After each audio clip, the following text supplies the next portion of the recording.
ഓ പ്രവാചകരെ, നിങ്ങളെ സമുദായത്തിന് നിങ്ങൾ ഓതിക്കൊടുക്കണം ഒരാളെ സംബന്ധിച്ച്, നബഅല്ലദി, ഒരാളെ സംബന്ധിച്ച്, ഒരാളെ പറ്റിയുള്ള വർത്തമാനം നിങ്ങളെ ഉമ്മത്തിന് വായിച്ച് കേൾപ്പിച്ചു കൊടുക്കണം. ആരാണെന്നറിയുമോ ആ വ്യക്തി? ആത്തൈനാഹു ആയാത്തിന, ഞാൻ എൻ്റെ ദൃഷ്ടാന്തങ്ങൾ ഒരുപാട് നൽകിയ വ്യക്തിയാണ് അയാൾ. അല്ലാഹു പറയണത്, ഞാൻ എൻ്റെ ദൃഷ്ടാന്തങ്ങൾ വ്യക്തിപരമായി ഒരുപാട് നൽകിയ വ്യക്തിയാണ് അദ്ദേഹം. അള്ളാഹുവിൻ്റെയും അദ്ദേഹത്തിൻ്റെയും ഇടയിൽ മറയില്ലാത്ത രീതിയിൽ അള്ളാഹു അദ്ദേഹത്തിൻ്റെ കാര്യത്തിൽ ഇടപെടുമായിരുന്നു. നാളെ നടക്കാനിരിക്കുന്ന വിഷയങ്ങൾ അള്ളാഹു താല അദ്ദേഹത്തിന് അള്ളാഹുവിൻ്റെ ഖുദ്റത്ത് ഉപയോഗിച്ച് ഇൽഹാമുകൾ നൽകുമായിരുന്നു. അത്ര ദർജയിലെത്തി അദ്ദേഹം. അള്ളാഹു പറയുന്നത്, ആ ഒരു വ്യക്തിയെ സംബന്ധിച്ച് നിങ്ങൾ നിങ്ങളെ സമുദായത്തിന് പരിചയപ്പെടുത്തി കൊടുക്കണം. ഫൻസലഖ മിൻഹ, അയാൾ അതിൽ നിന്ന് ഊരിക്കളഞ്ഞു എന്ന് പറഞ്ഞ അള്ളാഹു താല. വിലായത്ത് ഉപയോഗിച്ച് അയാൾ സമ്പത്തുണ്ടാക്കാൻ മെനക്കെട്ടു. അഖ്ലദ ഇലൽ അർള്, ഭൂമിയുടെ പുറന്തൊലിക്ക് മുകളിൽ വസ്തുക്കളെ സംഘടിപ്പിക്കാൻ അദ്ദേഹം അതിലേക്ക് ചാഞ്ഞു. നാം അദ്ദേഹത്തെ പിരിച്ചു വിട്ടു. മസലുഹു കമസലിൽ കൽബ്, അവസാനം അയാൾ പട്ടിയെപ്പോലെ നാവും നീട്ടി ഭൂമിയിലൂടെ ഓടുന്നത് ജനം കാണുകയുണ്ടായി. അദ്ദേഹം മരിച്ചതും ഒരു പട്ടിയെപ്പോലെ എന്ന് പറഞ്ഞ അല്ലാഹു തആല. മസലുഹു കമസലിൽ കൽബ്, അതാണ് വിലായത്ത്. അസ്സലാമു അലൈക്കും വറഹ്മത്തുള്ളാഹി. പ്രിയപ്പെട്ട സഹോദരങ്ങളെ, ഇസ്ലാമിൻ്റെ അടിസ്ഥാന വിശ്വാസങ്ങളും ആചാരങ്ങളും അതുപോലെ തന്നെ ആരാണ് അള്ളാഹു എന്നും ആരെയാണ് മനുഷ്യൻ ആരാധിക്കേണ്ടത് എന്നും തുടങ്ങി വളരെ വ്യക്തമായ കാര്യങ്ങൾ ആളുകളിലേക്ക് എത്തിച്ചു കൊടുക്കുകയാണ് ചുവേലി അബ്ദുള്ള മൗലവി. അദ്ദേഹത്തിൻ്റെ പ്രസംഗം നമുക്കൊന്ന് കേൾക്കാം. കമസലിൽ കൽബ്, അതാണ് വിലായത്ത്. വിലായത്ത് വ്യക്തികൾക്കുള്ളതാണ്, അത് അയാൾക്ക് മാത്രം ബാധകമായതാണ്. നുബുവത്തും റിസാലത്തും അവർക്കും അവരുടെ പോലെ തന്നെ ഉമ്മത്തിനും ബാധകമായതാണ്. മൂസ അലൈഹിസ്സലാത്തു വസ്സലാം യാത്രാമധ്യേ അല്ലാഹു തആല പറഞ്ഞതാണ്, ഓ മൂസ, നിങ്ങൾക്ക് നല്ലൊരു അടിമയെ പരിചയപ്പെടുത്തി തരാം. ഫവജദ അബ്ദൻ മിൻ ഇബാദിനാ ആതൈനാഹു റഹ്മത്തൻ മിന്നാ വഅല്ലംനാഹു മിൻ ലദുന്നാ ഇൽമാ. സൂറത്തുൽ കഹ്ഫ് ഓതാറില്ലേ ഖുർആൻ ശരീഫിൽ? ഓ മുഹമ്മദ് നബി, നിങ്ങൾ മനസ്സിലാക്കണം, മൂസ അലൈഹിസ്സലാത്തു വസ്സലാമിനോട് അനുയായികൾ ചോദിച്ചു, ഇൽമിൻ്റെ കാര്യത്തിൽ ഇന്ന് ഏറ്റവും ഉന്നത പദവിയിൽ ആരാണ് എന്ന്. മൂസ അലൈഹിസ്സലാത്തു വസ്സലാം പറഞ്ഞു, ഒരു നബി എന്ന നിലക്ക് ഞാനാണ്. അഹങ്കാരം പറഞ്ഞതല്ല, ഒരു നബിയാണ്, റസൂലാണ്, ആ ഐറ്റത്തെ പറഞ്ഞതാ. അല്ലാഹു സുബ്ഹാനഹു വ തആല മൂസ നബിയോട് പറഞ്ഞു, ഹോ മൂസ, നിങ്ങളെക്കാൾ ഇൽമുള്ള ആളെ ഞാൻ വേറെ കാണിച്ചു തരാം, നാളെ തന്നെ യാത്രക്ക് ഒരുങ്ങിക്കോ. അല്ലേ? അങ്ങനെയല്ലേ ഖാദിമായ യൂശൈ നബിയെയും കൂട്ടിയിട്ട് മൂസ അലൈഹിസ്സലാത്തു വസ്സലാം യാത്ര തിരിച്ചത്? ഭക്ഷണത്തിന് ആവശ്യമായ വസ്തുക്കൾ, മീനൊക്കെ പൊരിച്ച് റെഡിയാക്കി പാക്കറ്റാക്കിയിട്ട് രണ്ടാളും കൂടി യാത്ര തിരിച്ചില്ലേ? കടലിൻ്റെ കരയിലൂടെ ഒരുപാട് സഞ്ചരിച്ചു. അങ്ങനെ ഒരുപാട് സഞ്ചരിച്ചു, ഒരിടത്ത് വിശ്രമിക്കാനിരുന്നു. അവിടെ നിന്ന് എഴുന്നേറ്റ് വീണ്ടും മുന്നോട്ട് പോയി. ആ വിശ്രമിക്കാനിരുന്നിടത്തു നിന്നാണ് മൂസ അലൈഹിസ്സലാത്തു വസ്സലാം ഭക്ഷണത്തിന് വേണ്ടി ഒരുക്കിയ മീൻ കടലിലേക്ക് ചാടിപ്പോയത്. സൂറത്തുൽ കഹ്ഫ് ഒന്ന് വിശദമായിട്ട് പഠിച്ചിട്ടുണ്ടോ? പഠിക്കണോ? കുറെ അങ്ങോട്ടെത്തി, യാത്രാക്ഷീണം വന്നു. കൂട്ടുകാരനോട് ഭക്ഷണത്തിന് വേണ്ടി ചോദിച്ചു. നോക്കിയപ്പോൾ ഒന്നും കാണാനില്ല. ഓ തങ്ങളെ, അത് നേരത്തെ അങ്ങ് പോയി, ഞാനത് നിങ്ങളോട് പറയാൻ വിട്ടുപോയി, നമുക്ക് മടങ്ങിപ്പോകാം, മടങ്ങിപ്പോയി.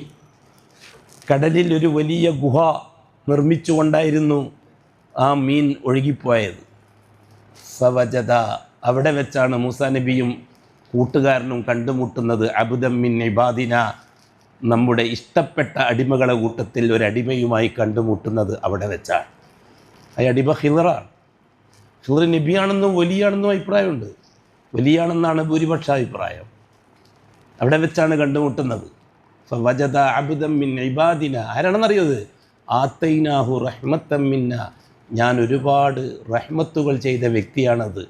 ഒപ്പം വഅല്ലംനാഹു മിൻ ലദുന്ന ഇൽമാ, നാം പേഴ്സണലായിട്ട് ഒരുപാട് ഇൽമു നൽകിയിട്ടുണ്ട് ആ വ്യക്തിക്ക്. ലദുന്നിയ ഇൽമു എന്ന് പറയുന്നത് ഏതാ? അള്ളാഹു പറഞ്ഞു തരുന്നത്. മൂസ അലൈഹിസ്സലാത്തു വസ്സലാം അദ്ദേഹത്തോട് ചോദിക്കുകയാണ്, ഹൽ അത്തബിഉക അലാ അൻ തുഅല്ലിമനി മിമ്മാ ഉല്ലിംത റുഷ്ദാ, തങ്ങളെ ഞാൻ നിങ്ങളൊക്കെ വരട്ടെ, നിങ്ങൾക്ക് അല്ലാഹു തആല ഒരുപാട് അറിവ് പഠിപ്പിച്ചിട്ടുണ്ടെന്ന് എന്നോട് അല്ലാഹു തആല എന്നോട് പറഞ്ഞിട്ടുണ്ട്, അതെനക്കും പഠിപ്പിച്ചതാണ്.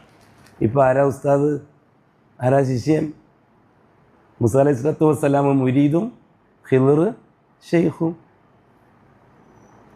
മൂസ അലൈഹിസ്സലാത്തു വസ്സലാമിൻ്റെ അടുക്കലുള്ളത് നുബുവത്തിൻ്റെ ഇൽമാണ്. നുബുവത്തിൻ്റെ ഇൽമ് ഉമ്മത്തിനുള്ളതാണ്. അതുകൊണ്ട് തന്നെ നുബുവത്തിൻ്റെ ഇൽമ് മായാജാലം കാണിക്കാനുള്ളതല്ല, കങ്കട്ടി വിദ്യയല്ല, അത്ഭുതങ്ങൾ കാണിക്കാനുള്ളതല്ല. നുബുവത്തിൻ്റെ ഇൽമ് സാധാരണക്കാർക്ക് അമൽ ചെയ്യാൻ വേണ്ടി പഠിപ്പിക്കാനുള്ളതാണ്.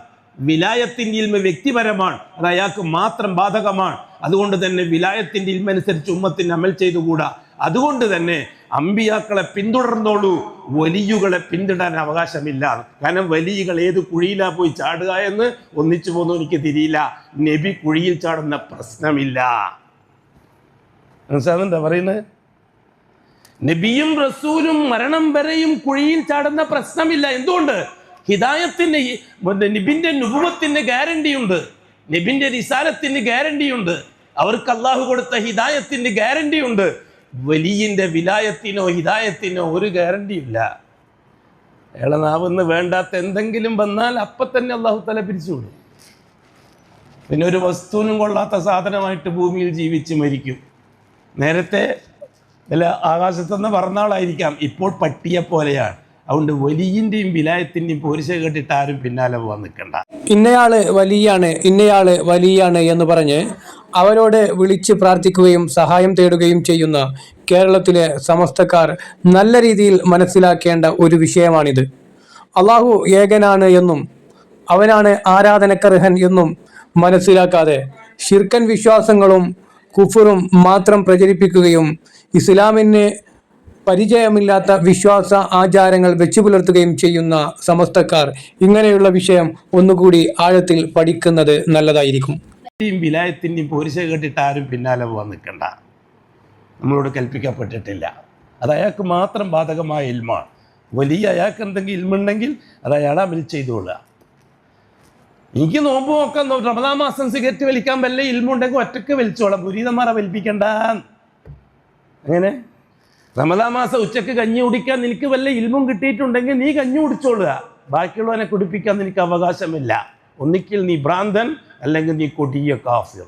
കേരളത്തിലെ സമസ്തക്കാർ CM അടവൂരിനെ വിളിച്ച് സഹായം ചോദിക്കാനും പ്രാർത്ഥിക്കാനും കണ്ട വിലായത്ത് അദ്ദേഹം നോമ്പനുഷ്ഠിക്കില്ലായിരുന്നു, നമസ്കരിക്കില്ലായിരുന്നു എന്നാണ്. അങ്ങനെയുള്ള ആളുകൾ മനസ്സിലാക്കേണ്ടത് ഇങ്ങനെയുള്ള പ്രവർത്തനങ്ങൾ ചെയ്യുന്ന ആളുകൾ മുസ്ലിം ആവുകയില്ല എന്നാണ് ഇദ്ദേഹം സൂചിപ്പിക്കുന്നത്. ബാക്കിയുള്ളവനെ കുടിപ്പിക്കാൻ നിനക്ക് അവകാശമില്ല. ഒന്നിക്കിൽ നീ ഭ്രാന്തൻ, അല്ലെങ്കിൽ നീ കൊടിയ കാഫിർ. നബിയും റസൂലും അങ്ങനെയല്ല. നബിന്റെ പിന്നാലെ ധൈര്യമായിട്ട് സഞ്ചരിച്ചോളി. നബി ഒരിക്കലും കുഴിയിൽ ചാടൂല, നിന്നെ ചാടിക്കുകയും ചെയ്യില്ല. റസൂലിന്റെ പിറകെ ധൈര്യമായി സഞ്ചരിച്ചോളി. റസൂൽ ഒരിക്കലും നിന്നെ കുഴിയിൽ ചാടുകയില്ല. റസൂൽ സ്വയം കുഴിയിൽ ചാടുകയില്ല, നിന്റെ കുഴിയിൽ ചാടിക്കുകയും ഇല്ല. നല്ല ധൈര്യമാണ് മുഹമ്മദുർ റസൂലുള്ളാഹ്.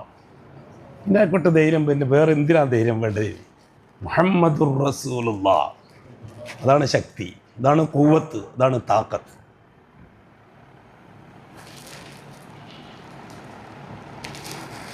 തുടർന്നുള്ള സംഭവം നിങ്ങൾക്കറിയാവുന്ന സംഭവമാണ്. ഞാൻ ആ പോയിന്റ് മാത്രം പറയാനേ ഉദ്ദേശിച്ചിട്ടുള്ളൂ, കഥ പറയാൻ ഉദ്ദേശിച്ചിട്ടില്ല. ഹസ്രത്ത് മൂസ അലൈഹിസ്സലാത്തു വസ്സലാമിൻ്റെ സംഭവം. മൂസ അലൈഹിസ്സലാത്തു വസ്സലാമിൻ്റെ അടുക്കലുള്ളത് നുബുവത്തിൻ്റെ ഇൽമാണ്. നുബുവത്തിൻ്റെ ഇൽമ് സാധാരണക്കാർക്ക് പറഞ്ഞു കൊടുക്കാനുള്ളതാണ്. ഖിളറിൻ്റെ അടുത്തുള്ളത് വിലായത്തിൻ്റെ ഇൽമാണ്. വിലായത്തിൻ്റെ ഇൽമ് സാധാരണക്കാർക്ക് പറഞ്ഞു കൊടുക്കാനുള്ളതല്ല, കാരണം അത് അയാൾക്ക് മാത്രം ബാധകമായ ഇൽമാണ്. ചിലപ്പോൾ തെറ്റാം, ചിലപ്പോൾ ശരിയാവാം. ഹിദായത്ത് അല്ലാഹു സുബ്ഹാനഹു വ തആല ഉമ്മത്തിൽ നിന്ന് ആഗ്രഹിക്കുന്നുണ്ട് നിലനിൽക്കണമെന്ന്. അത് നഷ്ടപ്പെടാതെ, അത് സസ്പെൻഡ് ആവാതെ, ഡിസ്മിസ് ആവാതെ, ഡാമേജുകൾ വന്ന് ഉപയോഗശൂന്യമാകാതെ ഹിദായത്ത് കിട്ടിയവർ രക്ഷപ്പെടണമെന്ന് അള്ളാഹു ആഗ്രഹിക്കുന്നു. അതുകൊണ്ടാണ് ഈ ലോകത്ത് ഇത്രയും വലിയ സംവിധാനം അള്ളാഹു താല ഉണ്ടാക്കിയത്, അല്ലേ? ഒന്നാമതായി 1,24,000 നബിമാരെ അള്ളാഹു താല നുബുവത്ത് എന്ന പദവി നൽകി ആദരിച്ചു. ആ നുബുവത്തിന്റെ തസ്തികയിൽ അള്ളാഹു 1,24,000 പേരെ തെരഞ്ഞെടുത്തത് എന്തിനു വേണ്ടിയിട്ടാണ്? മുസ്ലിമീങ്ങൾക്ക് വേണ്ടിയിട്ടാണ്. നബിമാരെ ജോലി കാഫിരീങ്ങളെയും മുശ്രിക്കീങ്ങളെയും മുസ്ലിമാക്കലല്ല. നബിമാരെ ജോലി മുസ്ലിമീങ്ങളെ അതിൽ ഉറപ്പിച്ചു നിർത്തലാണ്.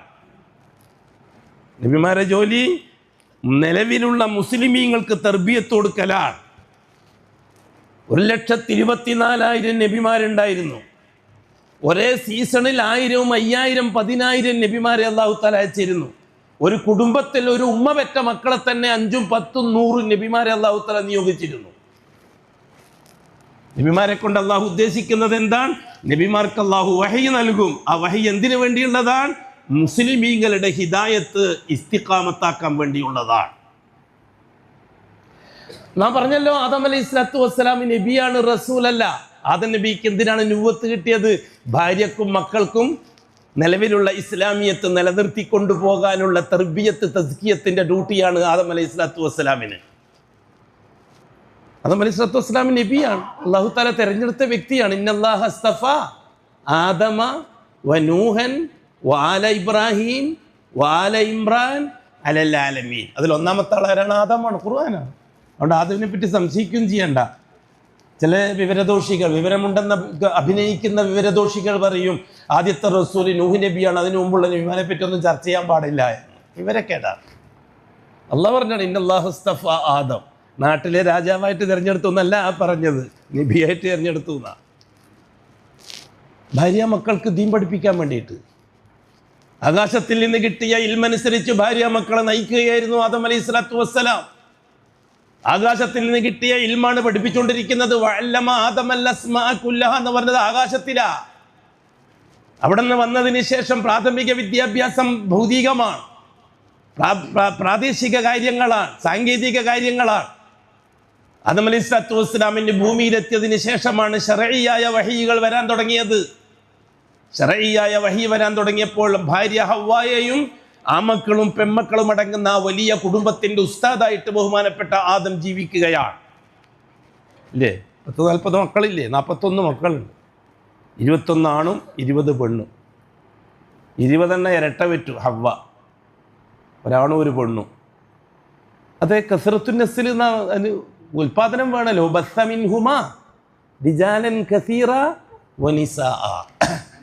ആദമിൽ നിന്നും ഹവ്വായിൽ നിന്നും അല്ലാഹു തആല ഉൽപാദിപ്പിച്ചു. വബസ്സ, അല്ലാഹു ഉൽപാദിപ്പിച്ചു, മിൻഹുമാ ആദമിൽ നിന്നും ഹവ്വായിൽ നിന്നും റിജാലൻ കസീറ, ഒരുപാട് പുരുഷന്മാരെയും, വനിസാഅ, ഒരുപാട് പെണ്ണുങ്ങളെയും.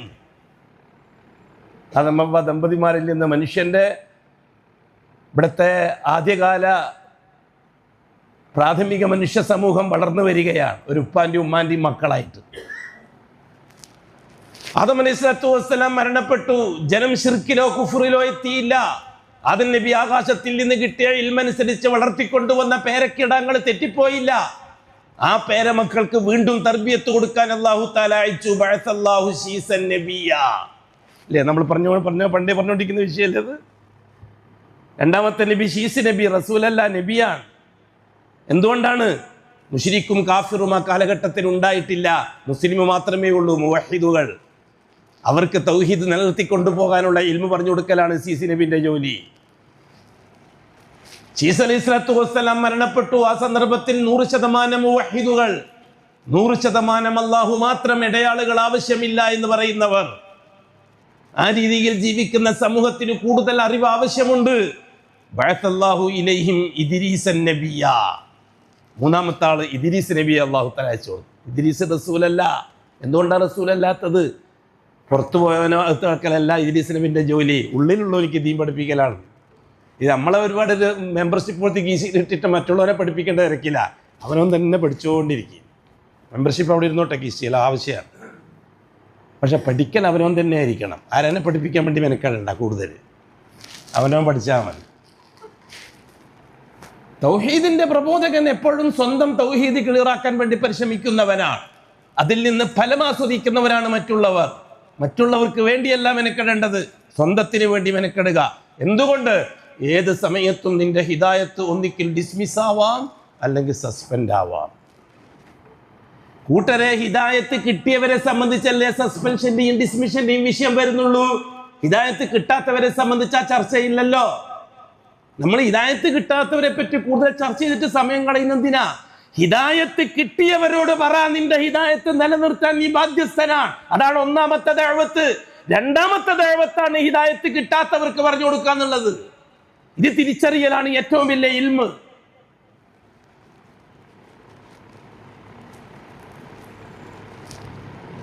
ഇദ്രീസ് അലൈഹിസ്സലാത്തു വസ്സലാം വഫാത്തായി. അപ്പോൾ ആദം നബിക്ക് മക്കളുമായിട്ട് 11ാമത്തെ തലമുറ, 10 തലമുറ കുല്ലുഹും ഫി തൗഹീദ്. ഇബ്നു അബ്ബാസിൽ നിന്ന് നിവേദനം, 10 തലമുറ ശിർക്കിന്റെ ചേരുവ, ഇടയാള് എന്ന ഒരു സങ്കല്പം പോലും ഇല്ലാതെ ജീവിച്ച 10 തലമുറ. അള്ളാഹു മാത്രം. 11ാമത്തെ തലമുറയിൽ ഇടയാളുകൾ വന്നു. മഹാനായ വദ്ദ് റഹിമഹുല്ലാ. പ്രിയ സഹോദരങ്ങളെ, എത്ര ആഴത്തിലാണ് ഇദ്ദേഹം ഇസ്ലാമിൻ്റെ കാര്യങ്ങളെക്കുറിച്ച് വ്യക്തമാക്കി തരുന്നത്. എന്നിട്ടും ഇതൊന്നും കേൾക്കാത്തവരെ പോലെ ശിർക്കിനെക്കുറിച്ചും ശിർക്കൻ വിശ്വാസങ്ങളെക്കുറിച്ചും അറിയാത്തവരെ പോലെ നടിക്കുന്ന ആളുകൾക്ക് തന്നെയാണ് നഷ്ടം.